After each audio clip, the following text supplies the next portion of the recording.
perspective about loss is, and how it's affected me directly, is most of the things that get me excited nowadays, things that get me jump out of bed to go and say, hey, it's another day.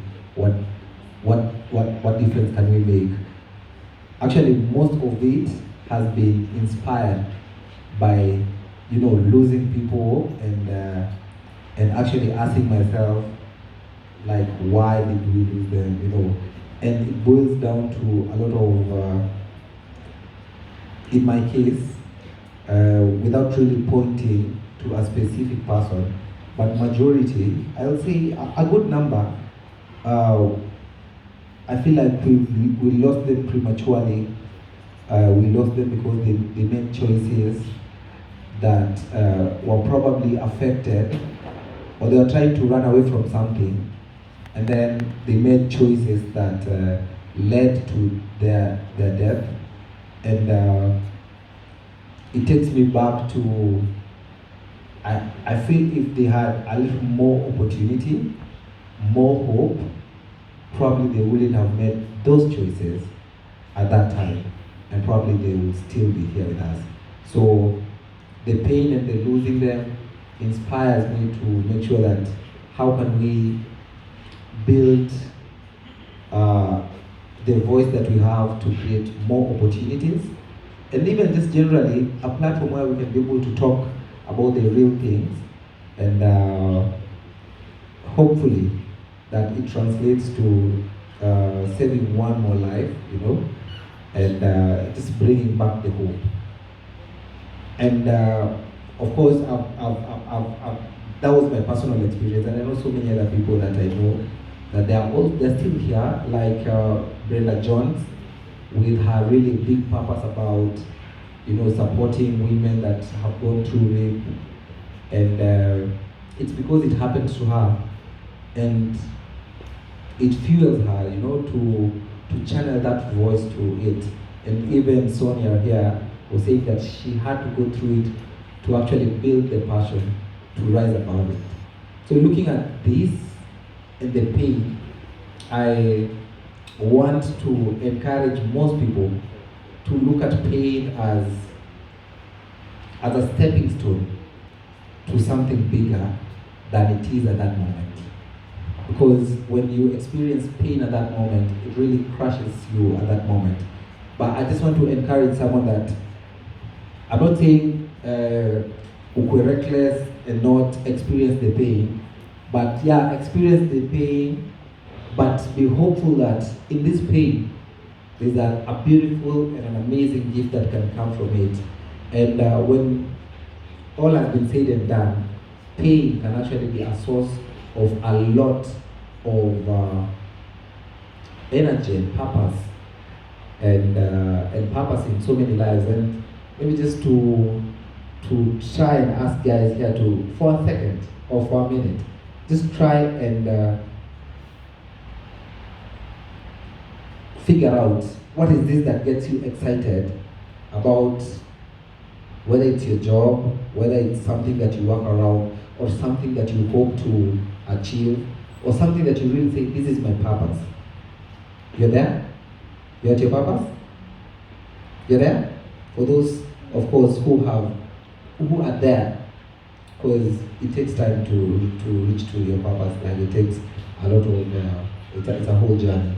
So for those who believe that they have a purpose, are you there?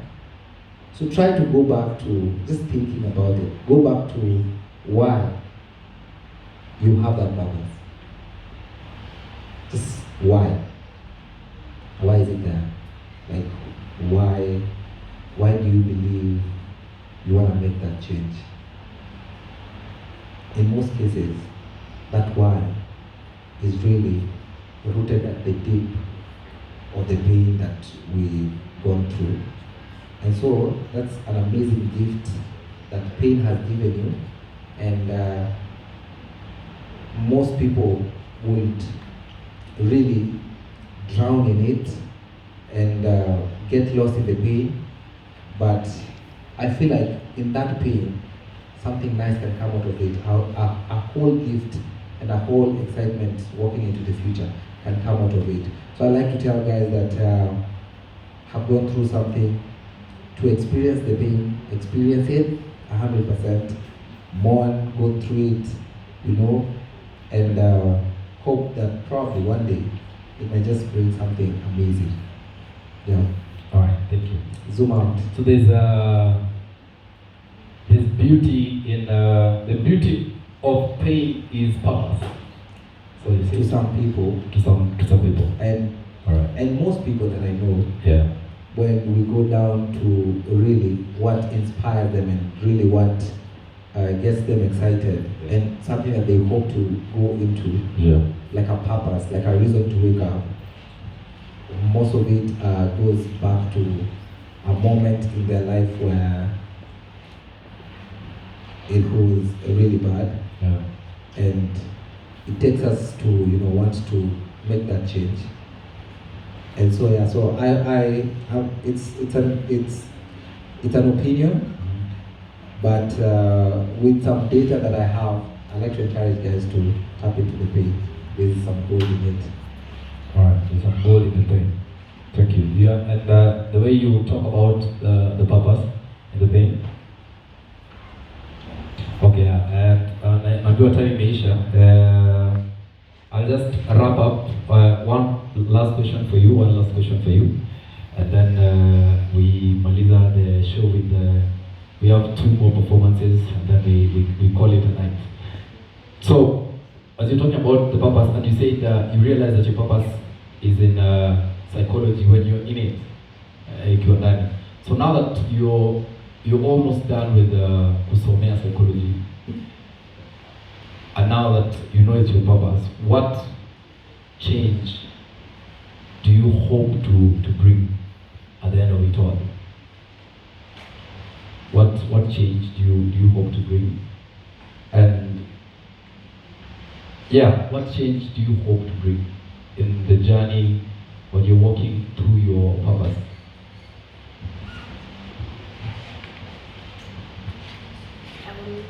I hope to bring change in any way possible. Any organization that is there to bring more people to more knowledge about depression, about suicide. I am looking forward to a day when parents, especially, because for me, I went actually, okay, I started with my aunt telling her I feel I am not okay. And she said, you're overreacting, you're fine. It was during COVID time, so obviously people are just up and down. So I hope to bring change in a way that when a kid goes to the parent, to the guardian, and asks for help, it takes a lot of courage to accept that you need help. And I am looking forward to that day when it will be so easy to seek that help, that institutions will be so easy to approach. People will know those institutions, of which we mob, so you can just look it up and Google it everywhere. So yeah, I am looking forward to that day when depression and suicide especially is just commonized, especially, yeah, common is the one. Also, so creating awareness and normalizing the conversation on mental health. Normalizing it and normalizing all right. Talking about it. All right, thank you. Thank you so much. The last question, Leila. What policies do you think need to be put in place by the government to change the operation mental health space in the country?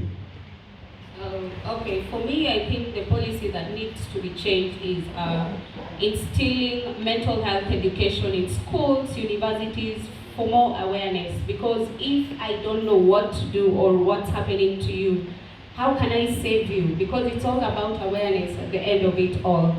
And that is something that we are pushing really hard, even suicide prevention, because there is a language, how you speak, where you go, it has a lot. Even media has a very big role when it comes to suicide. And that is why we took the step to bring a very important awareness event on the 29th and 30th of March about suicide prevention and self-harm awareness. And on board we'll have professionals, we'll have a lot of activities. We are doing it at Wama Africa in Lavington. So with the space, I love the space because of the serenity to be able to have even wellness activities. So if you're available, show up. It will be very, very nice. Yeah, as you get. I think what we can do, you can share the poster with me, I'll share with Charles. Okay. And then we share with the social media team so that we also get people aware about the event. Okay. And we see how we can help. Okay, sawa sawa. Alright, thank you so much guys for joining us today for the mental health edition and poetry spot. A round of applause to all these amazing guests. Thank you so much. Thank you so much.